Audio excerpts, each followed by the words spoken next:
kedatangan Tuhan kita Yesus Kristus dan terhimpunnya kita dengan Dia, kami minta kepadamu saudara-saudara, supaya kamu jangan lekas bingung dan gelisah, baik oleh ilham roh maupun oleh pemberitaan atau surat yang dikatakan dari kami, seolah-olah hari Tuhan telah tiba.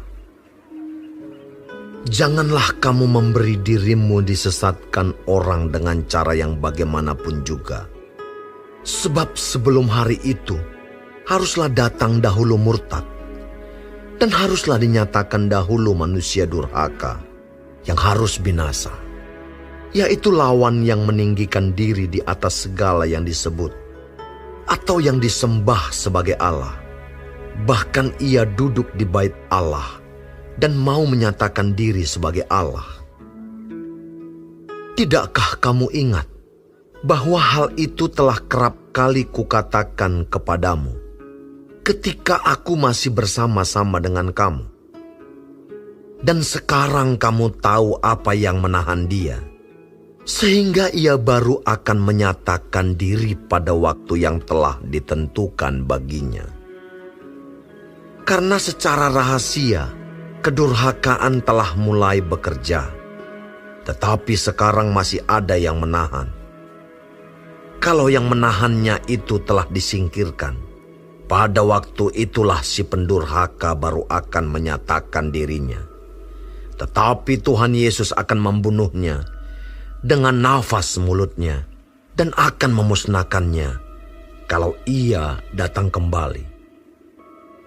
Kedatangan si pendurhaka itu adalah pekerjaan iblis dan akan disertai rupa-rupa perbuatan ajaib, tanda-tanda, dan mujizat-mujizat palsu, dengan rupa-rupa tipu daya jahat terhadap orang-orang yang harus binasa karena mereka tidak menerima dan mengasihi kebenaran yang dapat menyelamatkan mereka. Dan itulah sebabnya Allah mendatangkan kesesatan atas mereka, yang menyebabkan mereka percaya akan dusta, supaya dihukum semua orang yang tidak percaya akan kebenaran dan yang suka kejahatan. Akan tetapi kami harus selalu mengucap syukur kepada Allah karena kamu, saudara-saudara yang dikasihi Tuhan. Sebab Allah dari mulanya telah memilih kamu untuk diselamatkan dalam roh yang menguduskan kamu dan dalam kebenaran yang kamu percayai. Untuk itulah ia telah memanggil kamu oleh Injil yang kami beritakan, sehingga kamu boleh memperoleh kemuliaan Yesus Kristus, Tuhan kita. Sebab itu, berdirilah teguh dan berpeganglah pada ajaran-ajaran yang kamu terima dari kami, baik secara lisan maupun secara tertulis.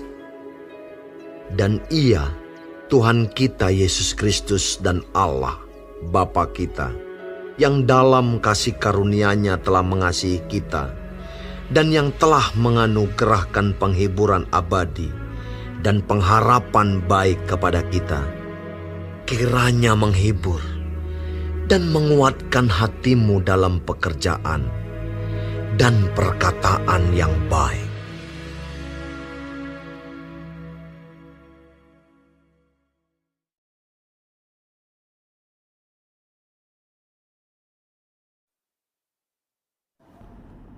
Shalom saudara-saudaraku yang kekasih di dalam Tuhan Yesus Kristus. Puji Tuhan kalau kita masih diberi kesempatan hidup hari ini dan dapat mempelajari firman Tuhan sebagai panduan kehidupan dari kitab 2 Tesalonika 2. Tuhan Yesus memberkati. Perikopnya berjudul Kedurhakaan Sebelum Kedatangan Tuhan. Saudara, firman Tuhan ini mengajar kita untuk tidak lekas bingung dan gelisah, dan jangan mau disesatkan atau ditipu oleh ajaran-ajaran apapun. Patokannya adalah firman Tuhan, sebab firman Tuhan adalah kebenaran yang hakiki, bahwa sebelum hari kedatangan Tuhan itu datang, atau kedatangan Yesus Kristus yang kedua kali, tanda-tandanya akan banyak orang menjadi murtad, meninggalkan Tuhan Yesus. Itu yang pertama. Yang kedua, manusia durhaka atau si manusia jahat atau si manusia pendosa atau anak kebinasaan itu, atau juga disebut si manusia pemberontak, si anak neraka, atau terjemahan lain dibilang raja dosa, si pelaku segala kejahatan itu akan tampil terlebih dahulu. Ia dengan sombong akan menantang, melawan Tuhan dan meninggikan diri di atas semua yang disembah manusia atau semua ilah-ilah yang dipuja manusia. Bahkan ia akan duduk di dalam rumah Allah mengaku bahwa ia adalah Allah. Kalau sampai sekarang Tuhan Yesus belum datang dan si antikris itu belum jelas tampak, karena masih ada yang menahan dia. Ingatlah, masih ada Roh Kudus di tengah-tengah orang percaya di dunia ini yang mencegah terjadi semuanya itu sampai tiba waktu yang ditentukan Allah. Kekuatan yang mengerjakan kejahatan itu sekarang ini sudah mulai bekerja secara rahasia, tapi masih ditahan-tahan karena Roh Kudus masih ada tinggal di dalam setiap hati orang percaya di dunia ini. Nanti jika yang menahannya sudah tidak ada atau disingkirkan, barulah jelas-jelas kelihatan manusia jahat itu. Maka bila Tuhan Yesus datang kedua kali dari sorga, ia akan datang dengan penuh kemuliaan. Tuhan Yesus akan membunuh manusia jahat, manusia fasik itu dengan napasnya, napas dari mulutnya, membinasakan, melenyapkan dengan sekejap, hanya dengan firman-Nya saja. Haleluya. Saudara, kedatangan si jahat itu sebagai alat iblis yang penuh kuasa. Setan yang memanipulasi banyak orang dengan pernyataan-pernyataan aneh dan mujizat-mujizat besar yang palsu tentunya. Tujuannya supaya manusia mengira bahwa dia adalah Allah yang patut disembah. Ia akan memakai segala tipu muslihat jahat untuk menyesatkan orang-orang yang akan binasa, orang-orang yang tidak percaya dan tidak sungguh-sungguh kuat di dalam firman Tuhan. Sebab mereka tidak mau percaya atau menolak untuk menerima Injil yang benar itu, yang diberikan oleh Tuhan yang berkuasa menyelamatkan mereka. Itu sebabnya Tuhan akhirnya mendatangkan kesempatan, suatu kuasa yang menyesatkan, sehingga orang menjadi sesat, tidak lagi percaya pada yang benar, tetapi percaya kepada kebohongan-kebohongan. Karena selama kesempatan yang diberikan Tuhan, mereka menolak untuk percaya dan bertobat. Banyak orang yang suka hidup dalam dosa, tidak suka kepada kebenaran, akan dihukum selama-lamanya.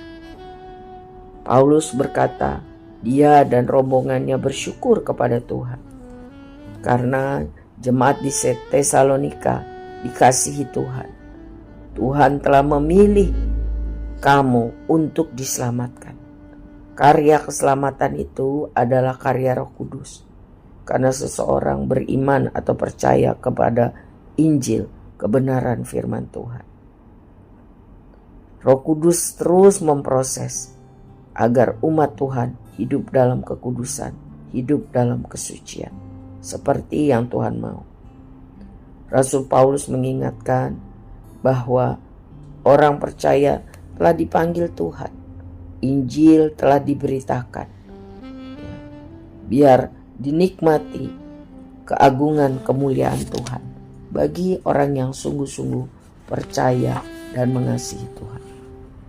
Karena itu Rasul Paulus mengingatkan, berdiri teguh, berpegang terus pada Injil yang sudah disampaikan, baik secara lisan maupun tulisan.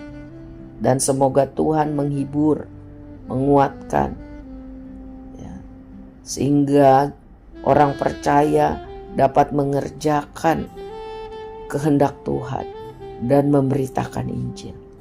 Sebab karena kasih Tuhan, karena kebaikan Tuhan, kita semua diselamatkan. Tuhan akan menolong kita tabah dalam banyak persoalan.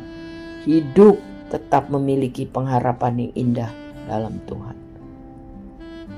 Rasul Paulus berdoa kiranya Tuhan Yesus sendiri menguatkan hati kita, sehingga kita mampu untuk melakukan yang terbaik bagi kemuliaan Tuhan melalui perkataan dan perbuatan. Pasal 2 Tesalonika 2 ini sangat indah, menolong kita saudara untuk berdiri teguh, tidak goyah, sungguh-sungguh hanya berharap kepada Tuhan dan dimampukan Tuhan untuk melakukan yang terbaik, berkata yang terbaik, jadi berkat bagi banyak orang demi kemuliaan Tuhan.